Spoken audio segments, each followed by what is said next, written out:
ಸಿದ್ದರಾಮಯ್ಯನವರು ಅತಿ ಹೆಚ್ಚು ದಿನದ ಕಾಲಕ್ಕೆ ಮುಖ್ಯಮಂತ್ರಿಯಾಗಿ ದಾಖಲೆ ಮಾಡಿದ್ದಾರೆ. ದೇವರಾಜ ಅರಸು ನಂತರ ಆ ರೀತಿ ಒಂದು ಒಳ್ಳೆಯ ಕೆಲಸವನ್ನ ಮಾಡಿ ಒಂದು ದೇವರಾಜ ಅರಸು ಜೊತೆ ಕಂಪೇರ್ ಮಾಡಕ್ ಆಗೋದಿಲ್ಲ.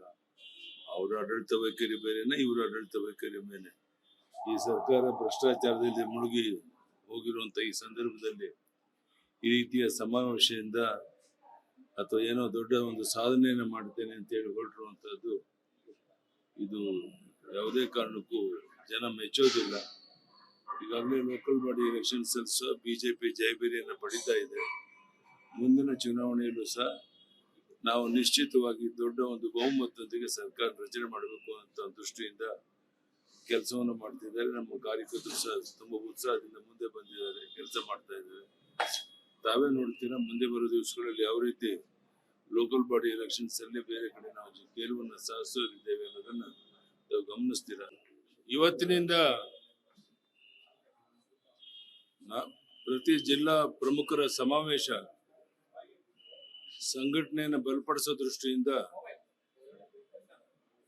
ರಾಜ್ಯದ ಅಧ್ಯಕ್ಷರು ಎಲ್ಲ ಪ್ರಮುಖರು ಸೇರಿ ಸಭೆಯನ್ನ ಮಾಡ್ತಾ ಇದ್ದೇವೆ. ಬರುವಂತ ಲೋಕಲ್ ಬಾಡಿ ಎಲೆಕ್ಷನ್ಸ್ ಬಗ್ಗೆನೂ ಸಹ ಚರ್ಚೆ ಮಾಡಿ ಈ ಸರ್ಕಾರದ ದುರಾಡಳಿತವನ್ನ ಜನರಿಗೆ ಗಮನಕ್ಕೆ ತರುವುದರ ಮೂಲಕ ನಮ್ಮ ಪಕ್ಷದ ಅಭ್ಯರ್ಥಿಯನ್ನು ಗೆಲ್ಲಿಸೋ ಕಡೆ ವಿಶೇಷವಾದ ಗಮನ ಕೊಡಬೇಕು ಅಂತ ತೀರ್ಮಾನ ಮಾಡಿದ್ದೇವೆ. ಅದರಂತೆ ಇವತ್ತು ಸಭೆ ನಡೀತಾ ಇದೆ. ಸಿದ್ದರಾಮಯ್ಯನವರು ಅತಿ ಹೆಚ್ಚು ದಿನದ ಕಾಲಕ್ಕೆ ಮುಖ್ಯಮಂತ್ರಿಯಾಗಿ ದಾಖಲೆ ಮಾಡಿದ್ದಾರೆ. ದೇವರಾಜ ಅರಸು ನಂತರ ಆ ರೀತಿ ಒಂದು ಒಳ್ಳೆಯ ಕೆಲಸವನ್ನ ಮಾಡಿ ಒಂದು ದೇವರಾಜ ಅರಸು ಜೊತೆ ಕಂಪೇರ್ ಮಾಡಕ್ ಆಗೋದಿಲ್ಲ. ಅವ್ರ ಆಡಳಿತ ವೈಖರಿ ಬೇರೆನೆ, ಇವ್ರ ಆಡಳಿತ ವೈಖರಿ ಬೇರೆ. ಈ ಸರ್ಕಾರ ಭ್ರಷ್ಟಾಚಾರದಲ್ಲಿ ಮುಳುಗಿ ಹೋಗಿರುವಂತ ಈ ಸಂದರ್ಭದಲ್ಲಿ ಈ ರೀತಿಯ ಸಮಾವೇಶದಿಂದ ಅಥವಾ ಏನೋ ದೊಡ್ಡ ಒಂದು ಸಾಧನೆಯನ್ನ ಮಾಡ್ತೇನೆ ಅಂತ ಹೇಳಿ ಹೊರಟಿರುವಂತದ್ದು ಇದು ಯಾವುದೇ ಕಾರಣಕ್ಕೂ ಜನ ಮೆಚ್ಚೋದಿಲ್ಲ. ಈಗಾಗಲೇ ಲೋಕಲ್ ಬಾಡಿ ಎಲೆಕ್ಷನ್ಸ್ ಸಹ ಬಿಜೆಪಿ ಜಯಬೇರಿಯನ್ನ ಪಡಿತಾ ಇದೆ. ಮುಂದಿನ ಚುನಾವಣೆಯಲ್ಲೂ ಸಹ ನಾವು ನಿಶ್ಚಿತವಾಗಿ ದೊಡ್ಡ ಒಂದು ಬಹುಮತದೊಂದಿಗೆ ಸರ್ಕಾರ ರಚನೆ ಮಾಡಬೇಕು ಅಂತ ದೃಷ್ಟಿಯಿಂದ ಕೆಲಸವನ್ನು ಮಾಡ್ತಿದ್ದಾರೆ. ನಮ್ಮ ಕಾರ್ಯಕರ್ತರು ಸಹ ತುಂಬಾ ಉತ್ಸಾಹದಿಂದ ಮುಂದೆ ಬಂದಿದ್ದಾರೆ, ಕೆಲಸ ಮಾಡ್ತಾ ಇದ್ದಾರೆ. ತಾವೇ ನೋಡ್ತೀರಾ, ಮುಂದೆ ಬರೋ ದಿವಸಗಳಲ್ಲಿ ಯಾವ ರೀತಿ ಲೋಕಲ್ ಬಾಡಿ ಎಲೆಕ್ಷನ್ಸ್ ಅಲ್ಲಿ ಬೇರೆ ಕಡೆ ನಾವು ಗೆಲುವನ್ನ ಸಾಧಿಸೋರಿದ್ದೇವೆ ಅನ್ನೋದನ್ನ ನಾವು ಗಮನಿಸ್ತೀರಾ. ಇವತ್ತಿನಿಂದ ಪ್ರತಿ ಜಿಲ್ಲಾ ಪ್ರಮುಖರ ಸಮಾವೇಶ ಸಂಘಟನೆಯನ್ನು ಬಲಪಡಿಸೋ ದೃಷ್ಟಿಯಿಂದ ರಾಜ್ಯದ ಅಧ್ಯಕ್ಷರು ಎಲ್ಲ ಪ್ರಮುಖರು ಸೇರಿ ಸಭೆಯನ್ನ ಮಾಡ್ತಾ ಇದ್ದೇವೆ. ಬರುವಂತ ಲೋಕಲ್ ಬಾಡಿ ಎಲೆಕ್ಷನ್ಸ್ ಬಗ್ಗೆನೂ ಸಹ ಚರ್ಚೆ ಮಾಡಿ ಈ ಸರ್ಕಾರದ ದುರಾಡಳಿತವನ್ನ ಜನರಿಗೆ ಗಮನಕ್ಕೆ ತರುವುದರ ಮೂಲಕ ನಮ್ಮ ಪಕ್ಷದ ಅಭ್ಯರ್ಥಿಯನ್ನು ಗೆಲ್ಲಿಸೋ ಕಡೆ ವಿಶೇಷವಾದ ಗಮನ ಕೊಡಬೇಕು ಅಂತ ತೀರ್ಮಾನ ಮಾಡಿದ್ದೇವೆ. ಅದರಂತೆ ಇವತ್ತು ಸಭೆ ನಡೀತಾ ಇದೆ. ಸಿದ್ದರಾಮಯ್ಯನವರು ಅತಿ ಹೆಚ್ಚು ದಿನದ ಕಾಲಕ್ಕೆ ಮುಖ್ಯಮಂತ್ರಿಯಾಗಿ ದಾಖಲೆ ಮಾಡಿದ್ದಾರೆ. ದೇವರಾಜ ಅರಸು ನಂತರ ಆ ರೀತಿ ಒಂದು ಒಳ್ಳೆಯ ಕೆಲಸವನ್ನ ಮಾಡಿ ಒಂದು ದೇವರಾಜ ಅರಸು ಜೊತೆ ಕಂಪೇರ್ ಮಾಡಕ್ ಆಗೋದಿಲ್ಲ. ಅವ್ರ ಆಡಳಿತ ವೈಖರಿ ಬೇರೆನೆ, ಇವ್ರ ಆಡಳಿತ ವೈಖರಿ ಬೇರೆ. ಈ ಸರ್ಕಾರ ಭ್ರಷ್ಟಾಚಾರದಲ್ಲಿ ಮುಳುಗಿ ಹೋಗಿರುವಂತ ಈ ಸಂದರ್ಭದಲ್ಲಿ ಈ ರೀತಿಯ ಸಮಾವೇಶದಿಂದ ಅಥವಾ ಏನೋ ದೊಡ್ಡ ಒಂದು ಸಾಧನೆಯನ್ನ ಮಾಡ್ತೇನೆ ಅಂತ ಹೇಳಿ ಹೊರಟಿರುವಂತದ್ದು ಇದು ಯಾವುದೇ ಕಾರಣಕ್ಕೂ ಜನ ಮೆಚ್ಚೋದಿಲ್ಲ. ಈಗಾಗಲೇ ಲೋಕಲ್ ಬಾಡಿ ಎಲೆಕ್ಷನ್ಸ್ ಸಹ ಬಿಜೆಪಿ ಜಯಬೇರಿಯನ್ನ ಪಡಿತಾ ಇದೆ. ಮುಂದಿನ ಚುನಾವಣೆಯಲ್ಲೂ ಸಹ ನಾವು ನಿಶ್ಚಿತವಾಗಿ ದೊಡ್ಡ ಒಂದು ಬಹುಮತದೊಂದಿಗೆ ಸರ್ಕಾರ ರಚನೆ ಮಾಡಬೇಕು ಅಂತ ದೃಷ್ಟಿಯಿಂದ ಕೆಲಸವನ್ನು ಮಾಡ್ತಿದ್ದಾರೆ. ನಮ್ಮ ಕಾರ್ಯಕರ್ತರು ಸಹ ತುಂಬಾ ಉತ್ಸಾಹದಿಂದ ಮುಂದೆ ಬಂದಿದ್ದಾರೆ, ಕೆಲಸ ಮಾಡ್ತಾ ಇದ್ದಾರೆ. ತಾವೇ ನೋಡ್ತೀರಾ, ಮುಂದೆ ಬರೋ ದಿವಸಗಳಲ್ಲಿ ಯಾವ ರೀತಿ ಲೋಕಲ್ ಬಾಡಿ ಎಲೆಕ್ಷನ್ಸ್ ಅಲ್ಲಿ ಬೇರೆ ಕಡೆ ನಾವು ಗೆಲುವನ್ನ ಸಾಧಿಸೋರಿದ್ದೇವೆ ಅನ್ನೋದನ್ನ ನಾವು ಗಮನಿಸ್ತೀರಾ. ಇವತ್ತಿನಿಂದ ಪ್ರತಿ ಜಿಲ್ಲಾ ಪ್ರಮುಖರ ಸಮಾವೇಶ ಸಂಘಟನೆಯನ್ನು ಬಲಪಡಿಸೋ ದೃಷ್ಟಿಯಿಂದ ರಾಜ್ಯದ ಅಧ್ಯಕ್ಷರು ಎಲ್ಲ ಪ್ರಮುಖರು ಸೇರಿ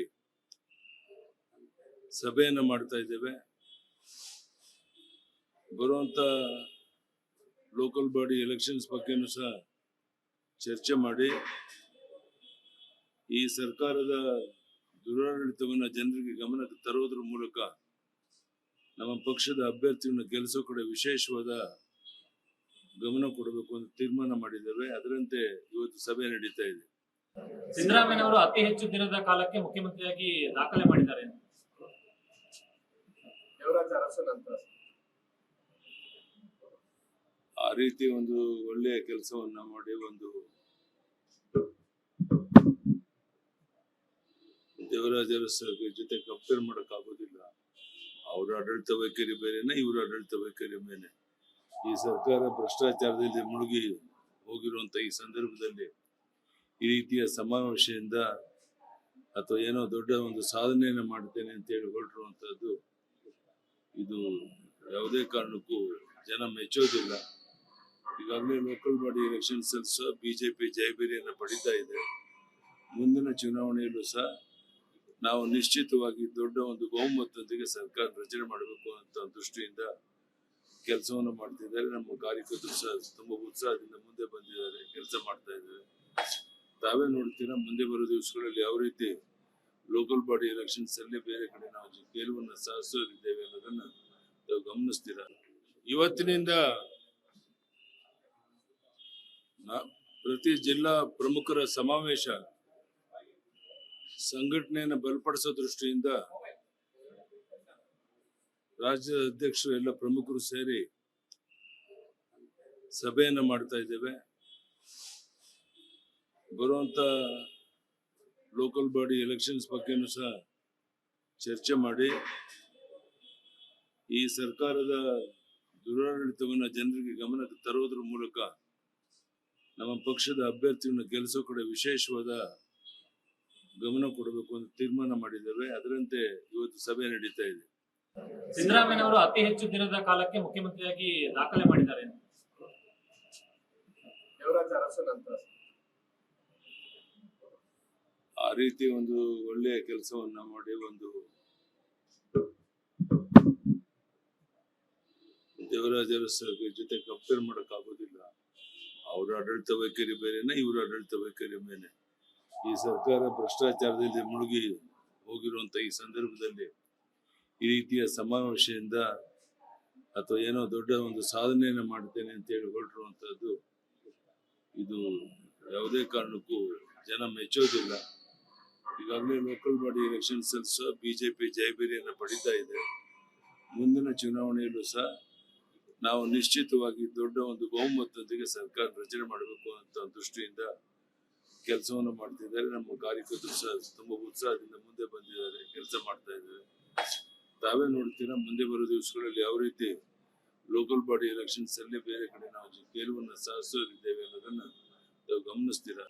ಇವತ್ತಿನಿಂದ ಪ್ರತಿ ಜಿಲ್ಲಾ ಪ್ರಮುಖರ ಸಮಾವೇಶ ಸಂಘಟನೆಯನ್ನು ಬಲಪಡಿಸೋ ದೃಷ್ಟಿಯಿಂದ ರಾಜ್ಯದ ಅಧ್ಯಕ್ಷರು ಎಲ್ಲ ಪ್ರಮುಖರು ಸೇರಿ ಸಭೆಯನ್ನು ಮಾಡ್ತಾ ಇದ್ದೇವೆ. ಬರುವಂತ ಲೋಕಲ್ ಬಾಡಿ ಎಲೆಕ್ಷನ್ಸ್ ಬಗ್ಗೆನೂ ಸಹ ಚರ್ಚೆ ಮಾಡಿ